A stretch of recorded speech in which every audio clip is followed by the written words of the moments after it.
Welcome to Insights. I'm Adam Rivers. And I'm Sarah Collins. In this episode, we'll reflect carefully on the Quran verse by verse, focusing on wording, context, and coherence. There is this really massive impulse whenever you start a new project or a new series to just hit the gas pedal right away. Oh, absolutely. You want to dive straight into the content, get the goods, and just feel like you're making progress. Yep. But for this specific episode, we are deliberately hitting the pause button before we even look at the first page. That's right. And I think, honestly, that pause is actually the most important part of the setup, because before we open to the first surah, before we look at a single ayah, we have to understand the map. Right. We need to know where we are going, but more importantly, we need to agree on how we are going to travel, because the way we travel through the Quran really dictates what we see along the way. Exactly. Yeah. And this brings us to the core philosophy of Insights. We need to frame this for you, the listener, because, frankly, the way the show operates is it's kind of completely counterintuitive to how we live the rest of our lives. I mean, we live in the era of the hot take. We do. We really do. We live in the era of the scroll, the skim, the quick headline. Our brains are just conditioned to consume information in seconds. Yeah. You look at a post, you scan for the emotional hook, and if it doesn't grab you in, 3 seconds, you swipe. We are constantly hunting for information, but we're hunting for it like it's fast food. It's the dopamine hit. We want to feel something right now. And I'll play the skeptic here for a second, because I think a lot of us feel this pressure. If I'm a busy person and I have maybe 15 minutes on my commute, why shouldn't I want the fast food version? Why shouldn't I just want the highlight reel of the revelation? That is the crucial question, isn't it? The problem with the highlight reel is that it's shallow. It gives you a fleeting impression, maybe a quick emotional spike, but it doesn't stick. The philosophy of Insights is slower, quieter, deeper. We are actively resisting that urge to skim. Slower, quieter, deeper. It sounds like a spa treatment, to be honest. But I have a feeling you mean something a bit more rigorous. Think of it like a rainstorm. If you have a flash flood, a massive amount of water hitting the ground all at once, it makes a lot of noise, it looks incredibly dramatic, but what actually happens? It just washes away. Exactly. The water runs off. It doesn't penetrate the soil because the ground is too hard and the water is moving too fast. But if you have a gentle, steady rain that lasts for days, that water actually sinks in. It reaches the roots. And that's what we're trying to do here. Precisely. We aren't looking for a flash flood of information. We're looking for that steady, cumulative soaking. We aren't just scanning for data. We are building a relationship with the revelation, one unit of meaning at a time. But this requires a massive shift in mindset. Because if I'm reading a book, usually I just want to get to the end. I want to finish the chapter. You're suggesting that finishing isn't really the goal. Right. The goal is comprehension, not completion. And that brings us to the structural choice we've made for this show. We are calling this a verse-by-verse reflection, and we mean that literally. We are moving in the order of the Mushaf, the written order of the Quran. Okay, but let me push back on that again. Why that specific order? If I'm, say, struggling with anxiety, or I'm dealing with a really difficult family member, my instinct is to go to Google and type in Qur'an verses about patience. Right, a topical search. Yeah, I want a topical study. I want the answers that are relevant to me right now in my life. Why is going verse by verse better than just looking up what I need? I'm really glad you asked that, because that is the default mode for almost everyone today. We treat the Quran like a search engine. We start with our problem, our agenda, and we go looking for quotes to back us up or soothe us. We treat it like a pharmacy. I have a headache, give me the aspirin verse. Yes. Exactly. And while there is immense comfort in the Quran, of course, when you only read topically, you are imposing your structure onto the revelation. You are telling the Quran what you want to talk about. So you're directing the conversation. Right. But when you read verse by verse, following the order of the surahs, you are submitting to the structure of the revelation itself. You are letting the Quran lead the conversation. That's the inside-out method. Yes. You start with the verse, the ayah that is right in front of you, and you let the meaning flow outward from there. You might wake up wanting to hear about comfort, but the verse for the day is about, say, financial ethics. And maybe, just maybe, that is what you actually need to hear, even if it's not what you wanted to hear. It's a discipline. It's really about silencing your own internal noise enough to hear what is actually being said. It is. And to do that effectively, we can't just read passively. We need tools. In every episode of Insights, we are going to be using 3 specific navigational questions. These are our compass. Let's break these down, because this is really the mechanics of how this show works. The first question is all about precision, right? Right. Question 1 is, why did the revelation use this specific word? This is where we get into the weeds of the Arabic. Because in English, we are so used to synonyms. If I say I'm scared, or I'm afraid, or I'm terrified, I'm basically communicating the same general feeling. In English, yes, those function as synonyms. But in Quranic Arabic, true synonyms are incredibly rare if they exist at all. Every single word is a highly specific choice.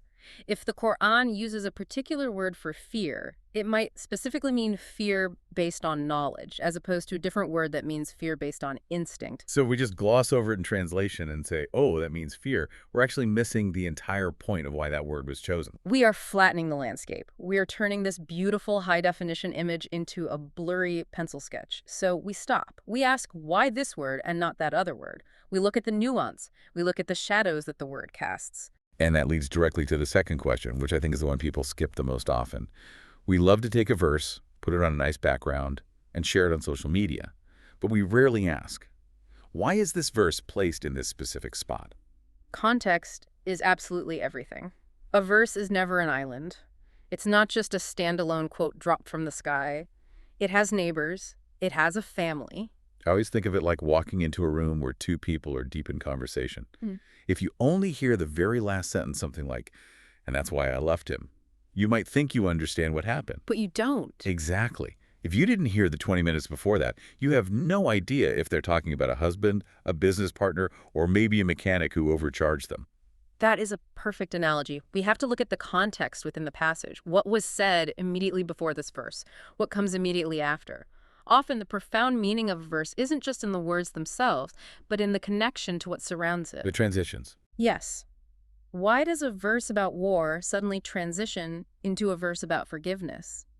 The meaning is in that transition. So we have the micro view, the specific word, we have the local view, the neighbors, and then we have the third question, which is the macro view. Right. What does this verse add to the structure of the surah as a whole? This goes back to the idea that the Quran isn't just a random collection of sayings or proverbs. It is a solid building. That is the metaphor we often use. It's a beautifully designed structure. Every surah has a coherence, a theme, a specific direction. We want to understand how this individual brick, the ayah, fits into the wall of the surah. If you remove it, does the structure fall? Exactly. What architectural purpose is it serving in the larger argument? It sounds demanding. I mean, honestly, it sounds like a lot of hard work.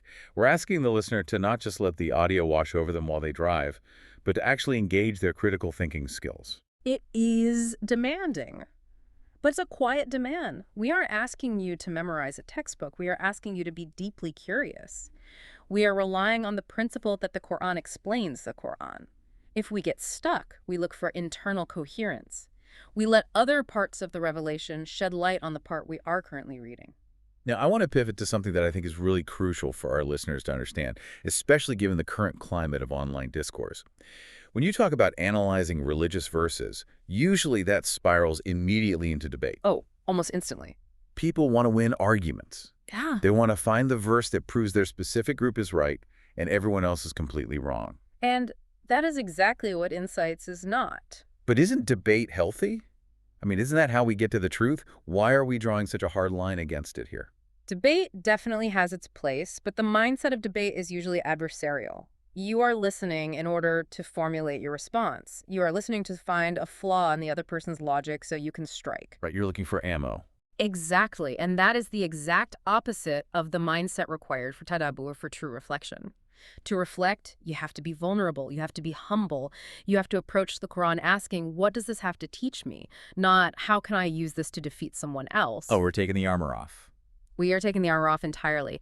The tone of this show is calm, non-adversarial, and non-sectarian. We are not here to score points. We are here to understand.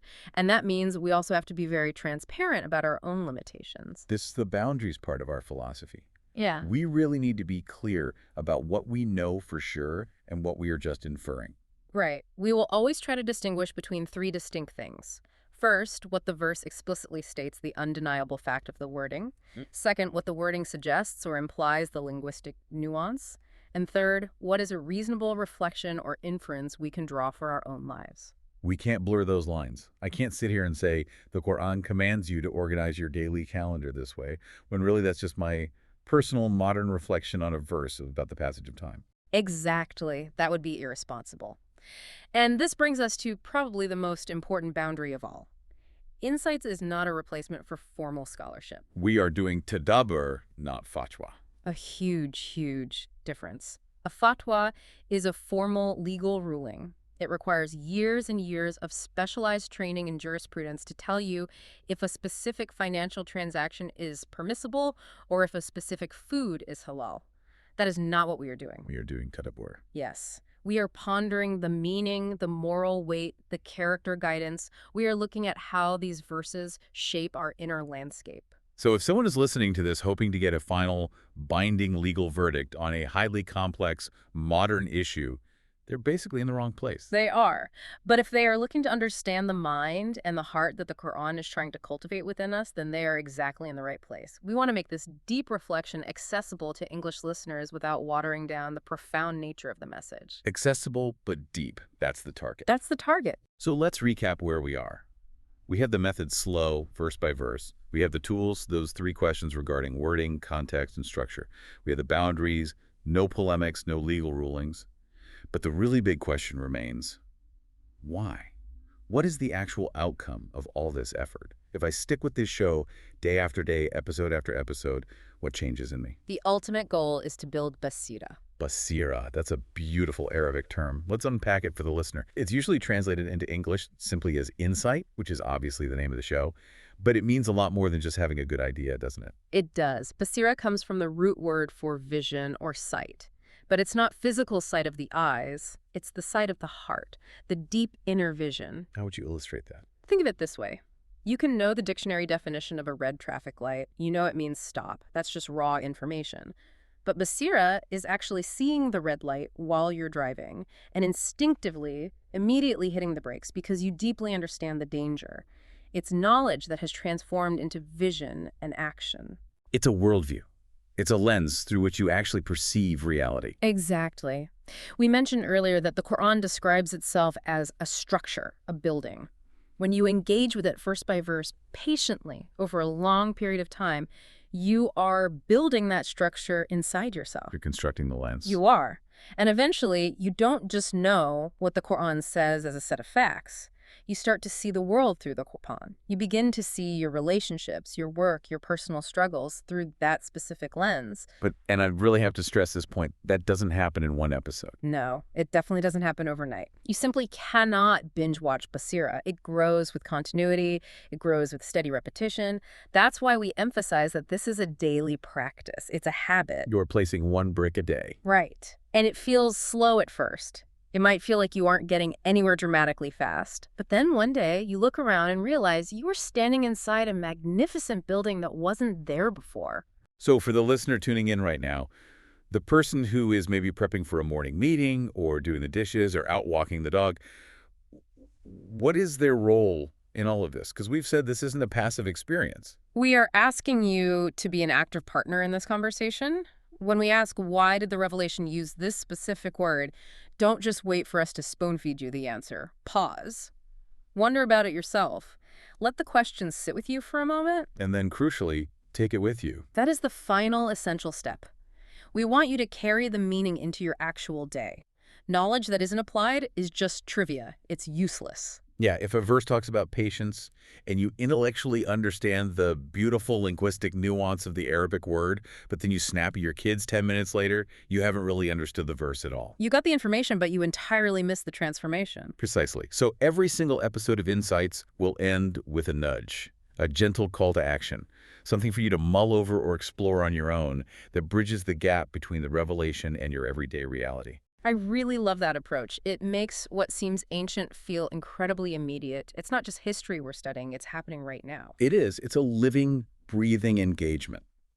So here is the roadmap we've laid out. We are starting at the very beginning. We are moving step by step. We are prioritizing comprehension over speed. We are prioritizing moral clarity over debate.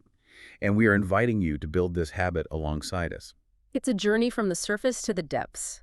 And honestly, looking at the world around us, I think it's exactly the antidote we need for the noise of modern life. I couldn't agree more.